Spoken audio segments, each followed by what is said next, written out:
Okay. In your opinion, how do good teachers keep their students engaged or like motivated? It's very hard to keep all students motivated, depending on the type of course that is being taught. In my case, it's an elective, it's a technology elective, so they choose to be there. And so by keeping things a little open and subjective as far as the projects go, letting them have a little bit of creative input and not having things exactly structured and given very strict constraints, allowing a little bit of creative freedom really allows them to engage in the projects and keeps the students happy, and it keeps them from coming to class instead of actually choosing not to be there. Instead of skipping, right. Yeah. Okay. What is good teaching to you? And do you have any like characteristics that you believe should be like a good teacher? Good teaching. Oh, that's a scary thing. Good teaching is making sure that you meet your objectives. More of, yes, the objectives for the state and what's required, but really meeting your own personal objectives for what your course really wants to express for all the students. And however you go about it, because there are definitely different methodologies as to getting that information out, if you do what works best in order to get the information out and all of your students actually understand it, then I think that would be good teaching. Okay. What considerations do you make when you assess students' progress? And is there a way that you use that your learning to change like the traditional way of testing students? Like. Okay, hold on. Let's back that up to the first half. What considerations do you take when you assess student progress? Assessing student progress. Again, being an elective in my part, it's very software-based. Their ability to going from how dependent they were with the start of a project to how independent they are with software programs with problem solving. And being able to access different resources without instantly saying, I need your help, then I see that as a great sign of growth and progress. Being able to think on their own, being able to read directions, and not so much everything being hand-fed to them, which in a lot of cases at the very beginning of the school year, they are. Because it's always new, it's always scary, so being able to become more independent is a great sign of progress to me. Yeah, I would assume so. Do you think it's important to develop a sense of community within the classroom? And do you think that's a characteristic of a good teacher, like, to do that? Absolutely. It's kind of one of those things where I expect respect from my students, and I also give respect to my students. It kind of goes both ways, so that's kind of a bond between myself and the students. But then for them to be able to have the respect and trust for each other, it allows them to open up a little bit more. And knowing that they could trust me, there's a level of comfort with myself, therefore it makes it a little more comfortable in the room. And they're more capable of going outside to their classmates for assistance before coming direct to me.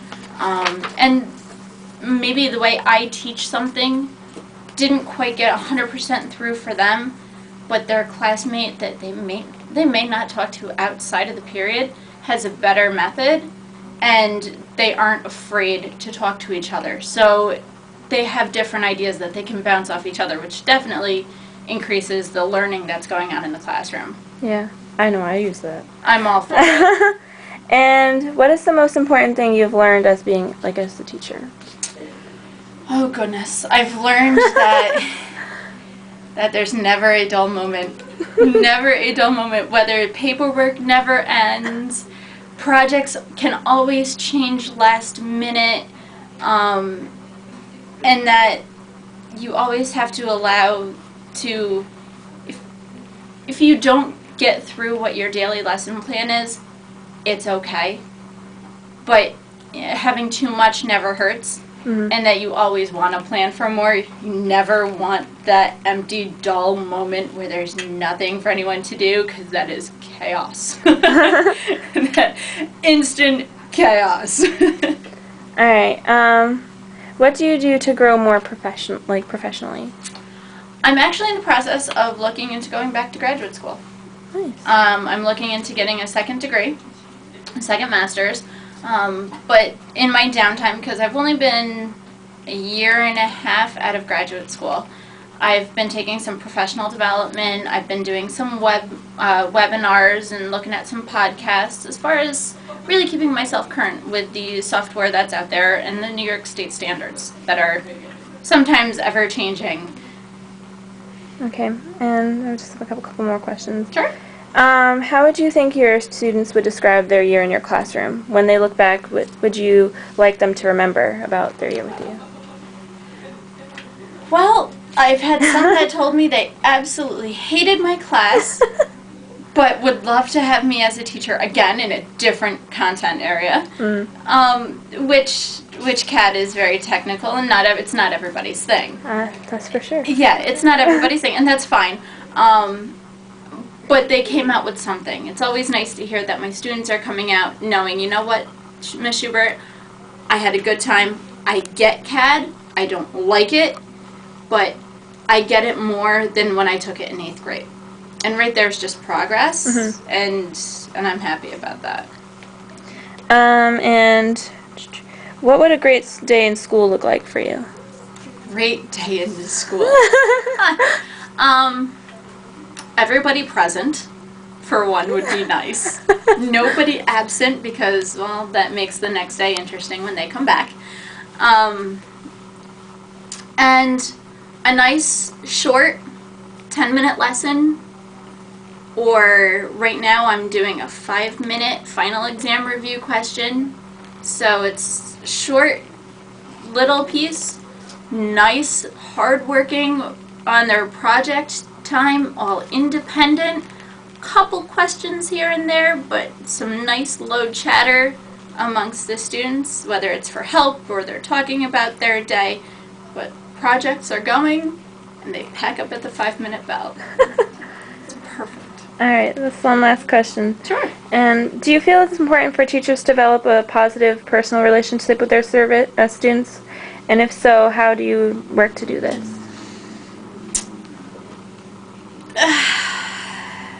Personal, I don't like them knowing a whole lot about my personal. Well, I'm not saying it has to be like that deep. Like, do you try to relate to anyone individually, like to help them along in your class? Absolutely, absolutely. I tell my students I'm a coach. When I was a high school student, I was involved in clubs, I was involved in sports. So I know that there are extracurricular activities that pull them in every direction, and that there is homework for other classes. And I like to let them know that I know. I've been there. I'm still here, you know. You came back. I came back. That I went to school here. I understand the teachers that are giving them problems. Well, they gave me problems too. Not that long ago. That's right. So I do like to let them know that I do understand where they're coming from, and I do understand the stress and the time constraints, and that things pull in all sorts of directions. And a lot of them get it. And it's kind of cool, because I think, you know what?